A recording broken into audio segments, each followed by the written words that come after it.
मुसलमानों, कांग्रेस को जानो। आज़ादी के बाद से आज तक इस मुल्क पर कांग्रेस ने 60 साल हुकूमत की। इन 60 सालों में कांग्रेस ने मुसलमानों को कितना फ़ायदा पहुंचाया उसकी हम बाद में बात करेंगे, मगर पिछले 7 सालों में कांग्रेस ना होने की वजह से हमारा कितना नुकसान हुआ ये देखना हमें बेहद ज़रूरी है। कांग्रेस ने अपने 60 साल के दौर में कभी शरीयत में मुदाखिलत नहीं की और कोई शरीयत के ख़िलाफ़ कानून नहीं बनाया। 2019 में कांग्रेस ना होने की वजह से ट्रिपल तलाक का बिल लाया गया और हिंदुस्तान की तारीख में पहली बार शरीयत के ख़िलाफ़ कानून बनाया गया। कांग्रेस के 60 साल के दौरे इख्तिदार में हमने कभी मॉब लिंचिंग का वर्ड तक नहीं सुना था, मगर पिछले 7 सालों से मुसलमानों को मॉब लिंचिंग के तहत रोडों पर कत्लेआम किया जा रहा है। इसमें शर्म की बात यह है कि ये कातिलों के टोले जब मासूम मुसलमानों का कत्लेआम करके जेल को जाते हैं और बेल पे जब वापस आते हैं तो उसके बाद इस मुल्क के मिनिस्टर्स उनको फूल के हारों से उनका इस्तकबाल करते हैं। कांग्रेस के 60 साल के दौरे इख्तिदार में हर साल हज के वक्त एक पीएम डेलीगेशन के तहत यहाँ से 30 से 35 मुसलमानों को हज पर भिजाया जाता था, जो कि अब पिछले कुछ सालों से बंद कर दिया गया है। दुनिया के हर मुल्क से हज के वक्त सऊदी अरब को एक पीएम डेलीगेशन आता है सिवाय एक इजराइल के, मगर अब दुनिया में ऐसे 2 मुल्क हो गए, इजराइल और एक इंडिया, जहां से कोई पीएम डेलीगेशन हज पर नहीं जाता। कांग्रेस ने अपने 60 साल के दौरे इख्तिदार में कभी मुसलमानों से उनकी शहरियत का, उनकी नेशनलिटी का सबूत नहीं मांगा। 2019 में कांग्रेस ना होने की वजह से एनआरसी का बिल लाया गया और मुसलमानों से उनकी शहरियत का, उनकी नेशनलिटी का सबूत मांगा गया। इसमें ताज्जुब की बात यह रही कि आपका passport, voter ID card, ration card, Aadhaar card, PAN card, driving licence, इन सारे डॉक्यूमेंट्स को आपके नेशनलिटी के सबूत के तौर पर एक्सेप्ट नहीं किया जाएगा। ऐसे बेवकूफ़ाना, ऐसे जाहिलाना फैसले हमको कांग्रेस ना होने की वजह से देखने को मिल रहे हैं।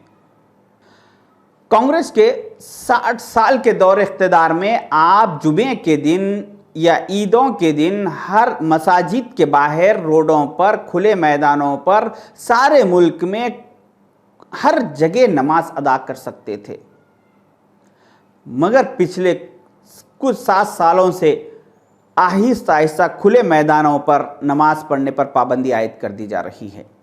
जहां पर नमाज की जगह थी, जहां पर सरकार ने जो जगह अलॉट की थी, वहां पर आज गोवर्धन पूजा की जा रही है। पहले ये गुरुग्राम में 100 से ज्यादा जगहों पर खुले में नमाज होती थी, फिर विरोध के बाद सरकार ने 37 जगहों को अलॉट किया कि इन 37 जगहों पर नमाज हो सकती है, लेकिन लगातार विरोध होता रहा और आज 8 जगहों को और उसमें से कम कर दिया गया।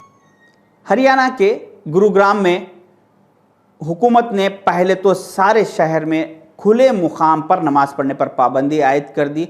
उसके बाद उसमें से सिर्फ 105 खुले मुकामात पर नमाज पढ़ने की इजाज़त दी।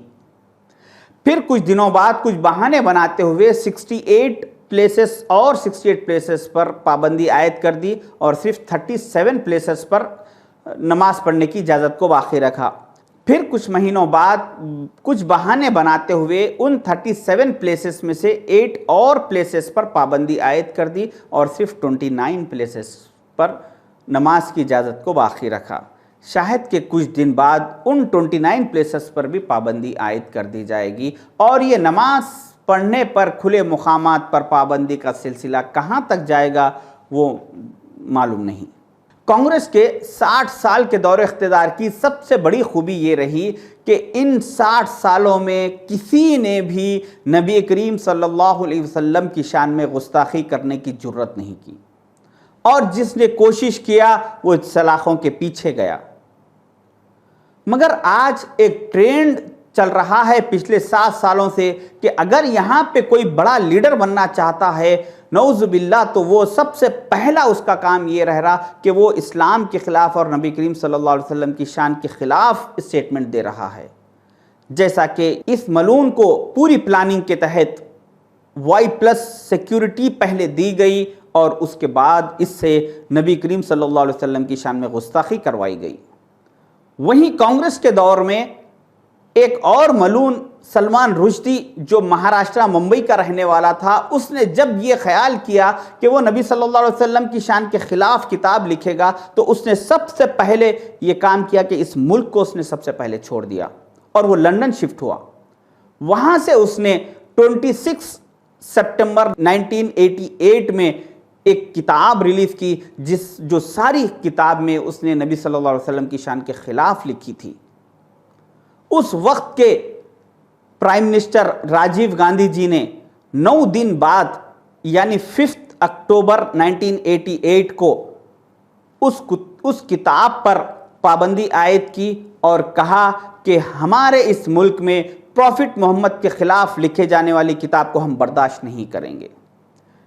ये राजीव गांधी जी का स्टेटमेंट सारी दुनिया के अखबारात में शाये हुआ और उसके 1.5 महीने बाद 24 नवंबर 1988 को मलेशिया, इंडोनेशिया, पाकिस्तान, बांग्लादेश, सऊदी अरब, क़तर, इन सारे इस्लामिक ममालिक ने उस किताब पर पाबंदी आयद की। उस किताब पर दुनिया में सबसे पहले पाबंदी आयद करने का शर्फ प्राइम मिनिस्टर राजीव गांधी जी को, हिंदुस्तान को और कांग्रेस पार्टी को हासिल है। आप ये सारे तफसीलात गूगल में चेक कीजिए। जज्बाती तकरीरों में किसी के भी मत आइए और सोच समझ के फैसले कीजिए। इन हक़ाइक़ पर नज़र डालिए। ये सारे के सारे बात हक़ाइक़ से वाबस्ता है, इसमें कोई भी दो राय नहीं है, कोई झुटलाने की बात ही नहीं है। तो हम कांग्रेस के दौर में कैसे थे, कितना सेफ थे और आज कैसे हैं, इस चीज़ पर हमें सोचना ज़रूरी है और हमें हमारी आने वाली नस्लों की हिफाजत के लिए, हमारी नस्लों के लिए हमें फिर से एक बार एकजुट होकर कांग्रेस की तरफ आना है और कांग्रेस के फेवर में जाना है। अल्लाह हाफिज़।